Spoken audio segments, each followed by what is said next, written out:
कंस बंदी शाला बिजुली कन्या ଯେତେବେଳେ ବିଜୁଳି କନ୍ୟାକୁ କଂସ ଶାଳାରେ ପଚାରୁଥିଲା ମା ଉପରକୁ ପଳେଇଲେ ଘିରି ଘିରି ଆସିଲେ ହେ କଂସ ତୁ ମତେ ମାରୁଛୁ ତତେ ଯିଏ ମାରିବ ସେ ଗୋପରେ ମରୁଛି ସେଇଠୁ କଂସର ଭାଡିରେ ପଡିଛି।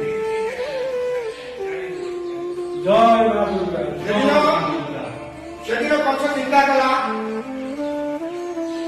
ଏଇ ବିଜୁଳି କନ୍ୟା ହୁଏତ ମତେ ନାରଦ କହିଛନ୍ତି ଦେବଙ୍କର ଅଷ୍ଟମ ଗର୍ଭ ଉପରେ ବଧା କରିବ ସେମାନେ ସବୁ ପୁତ୍ର ସନ୍ତାନ ଜାତ କିନ୍ତୁ ଜାମାୟା ଦେବଲୋକ ଅଛନ୍ତି ବ୍ରାହ୍ମଣ ରଚନା ହୁଏତ ଇଏ ବିଜୁଳି କନ୍ୟା ପ୍ରଭୁଙ୍କ ଅବତାର ରୂପେ ଜନ୍ମ କରିଛି ଇଏ ହୁଏତ ମତେ ନାଶ କରିବ। କଂସ ଯେତେବେଳେ ବିଜୁଳି କନ୍ୟାକୁ ଧରି ଶିଳାରେ ପଚାରିବାକୁ ଯାଇଛି ତା ହାତରୁ ଖସି ଯାଇଛି ବିଜୁଳି କନ୍ୟା ଆଏ କଂସ ତତେ ଯିଏ ମାରିବ ସେ ଗୋପପୁରରେ ବଢିଛି ଗୋପପୁରରେ ବଢୁଛି ତତେ ସେ ନିଶ୍ଚିନ୍ତ ମାରିବ ତୁ ଗୋପପୁରକୁ ଯାଇପାରିବୁନି କାରଣ ଗୌତମ ଋଷି ଅଭିଶାପ ଗୋପପୁରକୁ ଗଲା କିଣି ତୁ ଘଟଣା ପାପ କଂସର ଛାତି ଫାଟିଛି।